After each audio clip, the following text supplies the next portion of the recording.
Assalamualaikum warahmatullahi wabarakatuh. Perkenalkan, saya Arini Putri Aviani dengan nomor pokok mahasiswa 2521211111041. Di sini saya akan mempresentasikan terkait teori belajar bahasa, yaitu teori nativisme dengan tokoh Noam Chomsky, yaitu dari jurusan Pendidikan Bahasa Indonesia, Fakultas Keguruan dan Ilmu Pendidikan. Baik, sebelumnya di sini saya akan memberitahu terlebih dahulu latar belakang dari Noam Chomsky. Dengan nama lengkapnya yaitu Avram Noam Chomsky, lahir di Amerika Serikat pada tahun 1928.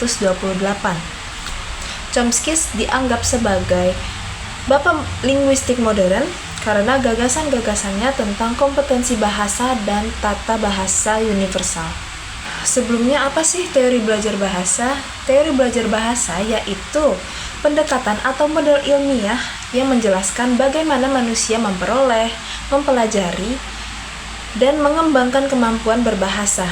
Teori ini membahas proses mental, lingkungan, interaksi sosial, serta kemampuan biologis dalam belajar bahasa, khususnya pada anak-anak. Lalu yang selanjutnya yaitu teori nativisme yang berkaitan dengan bahasa dan bagaimana manusia memperoleh bahasa.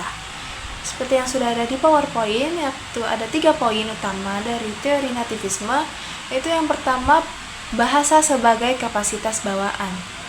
Chomsky berpendapat bahwa kemampuan berbahasa manusia bukan hanya hasil belajar atau lingkungan.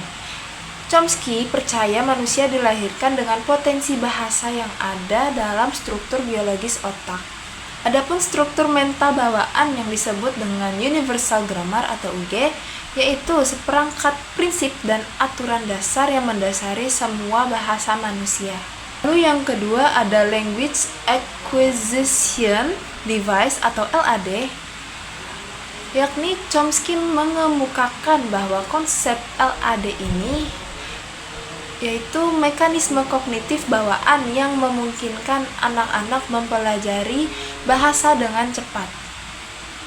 LAD membantu anak untuk menggeneralisasi aturan bahasa meskipun input stimulus bahasa dari lingkungan masih terbatas atau tidak sempurna.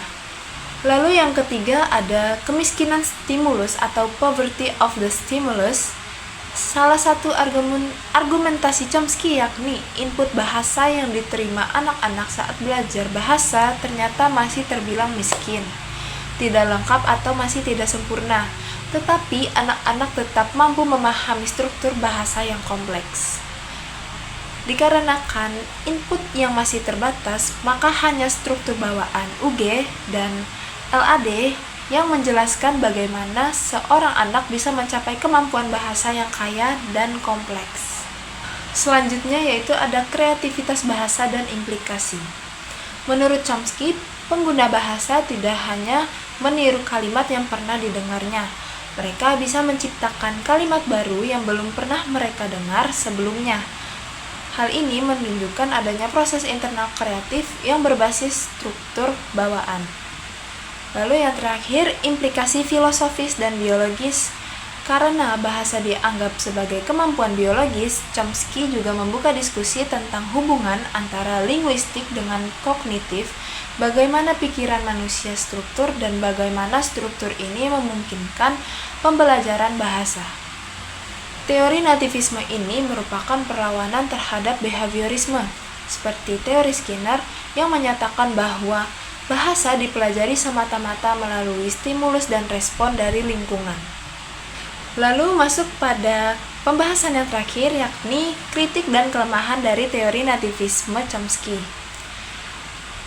Adapun beberapa kritik terhadap teori nativisme Chomsky ini, yaitu yang pertama, ada yang mempertanyakan apakah Universal Grammar benar-benar ada dalam bentuk yang kaya seperti yang Chomsky usulkan, terutama dengan temuan variasi besar antar bahasa. Lalu yang kedua, teori nativisme dianggap sulit diuji secara empiris, terutama beberapa aspek aturan bawaan yang masih sangat abstrak. Dan lalu yang ketiga, Beberapa alternatif teori penguasaan bahasa seperti pendekatan penggunaan atau bahasa berdasar penggunaan yang berargumentasi bahwa anak bisa belajar bahasa lewat pengalaman sosial dan input tanpa perlu asumsi struktur bawaan yang sangat kompleks. Baik, sekian presentasi yang dapat saya sampaikan. Mohon maaf bila ada salah kata ataupun salah ucapan. Terima kasih. Wassalamualaikum warahmatullahi wabarakatuh.